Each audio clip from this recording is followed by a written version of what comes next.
아침 묵상에 오신 여러분들을 환영하고 축복합니다. 하나님께 새로운 날을 허락하셨는데요. 새로운 날을 걸맞는 새로운 은혜로 오늘 하루 우리 인생을 지킬 줄 믿습니다. 오늘은 너의 창조주를 기억하라 라는 제목을 가지고 전도서 12장 1절부터 8절까지 말씀 좀 살펴봤으면 좋겠습니다. 우리 1절부터 2절까지 말씀 같이 한번 읽어볼까요? 너는 청년의 때에 너의 창조주를 기억하라. 곧 곤고한 날이 이르기 전에 나는 아무 낙이 없다고 할 해들이 가깝기 전에 해와 빛과 달과 별들이 어둡기 전에 비 뒤에 구름이 다시 일어나기 전에 그리하라. 예. 너는 청년의 때라고 이야기를 하죠. 청년의 때. 그럼 청년의 때, 이때는 언제를 청년의 때라고 그럴까요? 20세부터 30대까지? 40대까지? 50대까지? 이 청년의 때, 이 청년의 때는 굉장히 상대적인 개념인 것 같아요. 제가 여러분 김형석 교수님이라고 아시죠? 백세 철학자로 알려져 있는 교수님이에요. 그래서 이 교수님이 쓴 책을 보니까 이 교수님이 그런 얘기를 하더라고요. 자신의 인생은 전성기가 60대였다고 그래요. 60대가 되다 보니까 그때 글도 많이 쓰고 좀 의미 있는 일도 많이 하고 그래서 60대 보통은 60대 사람들이 은퇴를 하고 인생을 정리할 시기인데 자기는 그때가 제일 황금기였다고 이렇게 이야기를 하더라고요. 참 공감이 되더라고요. 어떤 면에서는. 또 아는 목사님이 있었어요. 이 목사님 같은 경우에는 그런 얘기를 하더라고요. 우리가 젊은이들에게 꿈을 가지라고 이야기하는데 사실 젊은이에게는 젊은 시절에는 꿈꾸기에는 아는 것도 적고 경험도 적고 가진 것도 적고 할 수 있는 것도 적다고. 진짜 꿈꿔야 될 세대는 언제냐면 50대, 60대라고. 저희 이 말도 공감이 됐어요. 그렇죠. 저도 뭐 대학교 때 생각해 보면 뭐 젊죠. 시간은 많죠. 그런데 대학교 때 할 수 있는 게 그렇게 많지 않잖아. 가진 능력도 없고 경험도 없고 재물도 없고 시간도 없고. 근데 정말 우리가 꿈꿔야 될 때는 언제냐면 50대, 60대로. 그렇죠. 경륜도 있고 경험도 있고 무엇인가 할 수 있는 세대일지 모른다. 여러분 오늘 본문에 청년의 때라고 돼 있어요. 근데 이것은 그냥 단순히 젊은 시절 우리가 알고 있는 20, 30대를 의미하는 게 개념은 아니에요. 특별히 오늘 본문에 보면 청년의 때에 너의 창조주를 기억하라. 곧 공고한 날이 이르기 전에 청년의 때와 공고한 날을 비교하고 있어요. 이 공고한 날은 그럼 언제냐는 거예요. 이 공고한 날은 죽음을 의미하는 거예요. 정말 공고한 날이 뭐라고 표현되냐면 뒤에 아무 낙이 없다고 할 해가 가깝기 전에 아무 낙이 없다는 건 언제예요? 아무 소망이 없는 때는 언제예요? 그때는 죽으면 소망이 없는 거예요. 여러분 살아만 있으면 소망이 있어요. 단 하루를 살아만 있어도 우리에겐 소망이 있어요. 그러니까 다르게 얘기하면 청년의 때는 뭐냐면 살아있을 때 아직 우리가 살아갈 날들이 있을 때라고 해석하는 게 좋아요. 그럼 우리가 아직 생명이 있을 때 살아갈 날들이 남아있을 때 해야 될 일은 무엇이냐는 거예요. 무엇이에요? 너의 창조주를 기억하라는 거예요. 너의 창조주를 기억하라. 다르게 말하면 우리가 창조하신 분이 있음을 기억하고 그 창조주 대신 하나님을 기억하라는 거예요. 다르게 말하면 우리를 지으시고 인도하시는 하나님에 대해서 배우고 알아야 된다는 거예요. 전도서는 지혜서라고 성경에서 이야기합니다. 인생의 지혜란 무엇이냐라고 이야기하는 거예요. 우리 인생에서 가장 소중한 지혜는 무엇이냐면 우리의 창조주를 아는 지혜.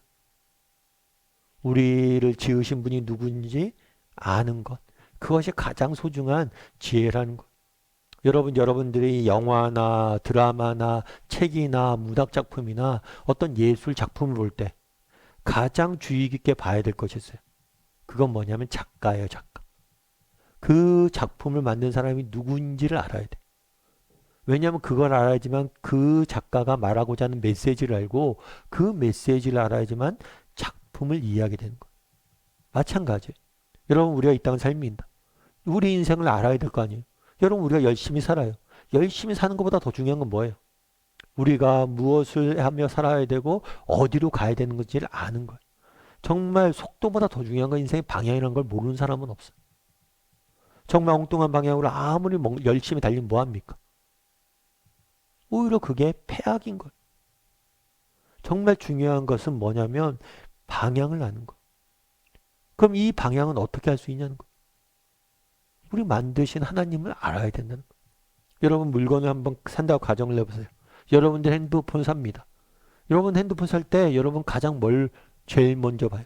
제일 중요하게 뭘 봐요? 이 핸드폰의 기능이 뭔지 뭐 이런 것도 보겠죠. 그런데 우리가 핸드폰 살 때 가장 중요하게 보는 건 뭐냐면 누가 만들었냐. 정말 우리가 가지고 있는 이 핸드폰에 삼성이나 애플 마크가 없다면 누가 그걸 사겠습니까? 아무도 안 살 거예요. 똑같은 제품이라도 누가 만들었는지 표시되어 있지 않으면 안 사요. 누가 만들었는지 왜 아는 게 중요해요. 신뢰할 수 있기 때문이죠. 그러니까 물건 하나를 사더라도 누가 만들었느냐를 우리는 주의 깊게 봐요. 그럼 인생도 마찬가지인 거예요. 물건을 살 때도 누가 만들었는지를 우리가 분별해서 보는데 정말 인생을 살 때는 왜 그냥 막 사냐는 거예요. 누가 인생을 만들었는지 누가 정말 우리 인생을 인도하는지 알아야 된다는 거예요. 그래서 정말 우리 인생에 있어서 가장 소중한 지혜는 뭐예요? 하나님을 아는 지혜. 그래서 우리가 아침 묵상도 하는 거예요. 여러분 정말 하루에 살아가면서 우리가 해야 될 일이 얼마나 많아요. 자녀를 양육해야 되죠. 직장에서 일해야 되죠. 그런 필요한 직들이 얼마나 많아요. 그런데 왜 오늘 우리가 성경을 배우냐는 거예요. 알아야 되잖아요. 누가 정말 우리 인생을 만들었고 누가 정말 우리 인생을 인도하고 계신지. 그래서 너의 창조주를 기억하라. 기억하기 위해서 우리가 이렇게 아침 묵상하고 말씀 보고 시작하는 거. 그래서 우리가 늘 뭘 해야 돼요? 우리 하나님에 대해서 배우고 알아야 된다는 거. 특별히 에베소서에 보면 이런 표현이 있어요. 에베소서 2장 10절 말씀 같이 한번 읽어볼까요? 우리는 그가 만드신 바라 그리스도 예수 안에서 선한 일을 위하여 지으심을 받은 자니 이 일은 하나님이 전에 예비하사 우리로 그 가운데서 행하게 하려 하심이니라. 네. 우리는 그가 뭐예요? 만드신 바다라고 이야기해요. 성경은 이렇게 만드신 바다 이렇게 되어 있는데 이 원어에 조금 더 어느 의미의 삶이면 마스터피스. 다르게 하면 우리는 하나님의 작품이다라는 의미예요. 하나님의 작품. 하나님께서 우리를 뭘 하신 거예요? 존귀한 존재로 귀한 작품으로 만드셨다는 거예요. 정말 성경에 보면 그렇게 됐잖아요. 성경의 창세기를 여러분 한번 보시면 그럽니다. 세상을 만드실 때 빛이 있으라 하니 빛이 있었고 뭐 하늘에 별들이 있으라 하니 별들이 있었고 모든 만물은 말씀을 만들었어요. 그런데 유독 하나님께서 인간을 만들 때는 어떻게 했다고 그랬어요? 손으로 직접 빚으시고 뭐예요? 입으로 생기를 부어 넣었다라고 이야기해요. 다르게 말하면 인간만 유일하게 뭐예요? 요즘 표현대로 하면 핸드메이드란 거. 하나님이 직접 만드신 꼬물꼬물하고 만드신 작품이 바로 인간이란 거. 성경은 너의 창조주를 기억하라 라고 이야기합니다. 그러면서 뭐라고 얘기하냐면 우리는 하나님의 작품이라고 이야기해요. 다르게 말하면 하나님께서 우리 한 사람 한 사람을 의미 있게 의미 없이 만든 사람이 없다는 거. 정말 우리 한 사람 한 사람을 소중히 정말 가치 있게 값없이가 아니죠. 정말 소중하게 만들었다는 거. 제가 예전에 한 번은 제가 아는 존경하는 좀 저희가 존경하는 은사 선생님이 계셔서 그 선생님한테 조금 특별한 날이고 그래서 선물을 한번 사려고 그랬어요. 그래서 볼펜을 좀 사기 위해서 몽블랑이라는 되게 유명한 제품이 있더라고요. 그래서 사러 갔어요. 그래서 볼펜 종업원한테 이렇게 볼펜 하나 보여주세요. 그랬더니 그 종업원이 검은 장갑을 끼고 이렇게 헝겊을 쭉 펴고 그 위에다 이제 볼펜을 꺼내서 보여주더라고요. 제가 깜짝 놀랐어요, 진짜. 문방구 가서 볼펜 하나 살 때 어떡합니까? 그냥 손으로 꺼내서 막 이렇게 써보잖아요. 그런데 정말 그것들을 정말 장갑을 끼고 고이 이렇게 다루더라고요. 마치 작품처럼.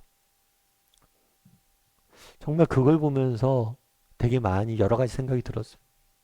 여러분, 우리도 마찬가지잖아요. 정말 우리가 하나님의 성경 뭐라고 그래요? 작품이라고 얘기해요. 너희 한 사람 한 사람이 정말 소중한 존재라고 이야기해요. 창조주를 기억하는 게 왜 중요합니까? 이 창조주, 정말 우리 하나님을 알았을 때 정말 우리가 이 땅을 어떻게 살아야 되는지 알게 돼요. 뿐만 아니라 우리가 창조되었을 때를 우리가 창조주의가 있음을 인정했을 때 우리가 그분의 작품이고 그분이 정말 우리 한 사람 한 사람을 정말 소중히 만들었다는 사실을 인정하게 되는 거고 그렇게 됐을 때 정말 우리 인생을 바라보는 시각이 달라진다는 거예요. 정말 존귀하고 소중히 여길 수 있다는 거예요.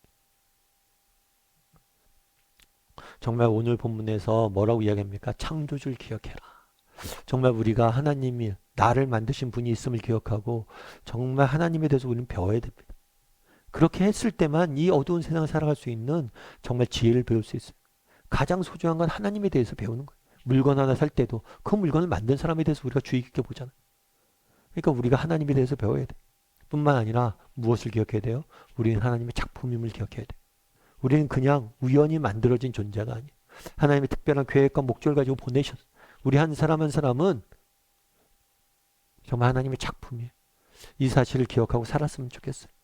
정말 이 사실을 기억하고 살아갔을 때 우리 인생이 정말 하루의 삶이 의미가 있는 것 같아요.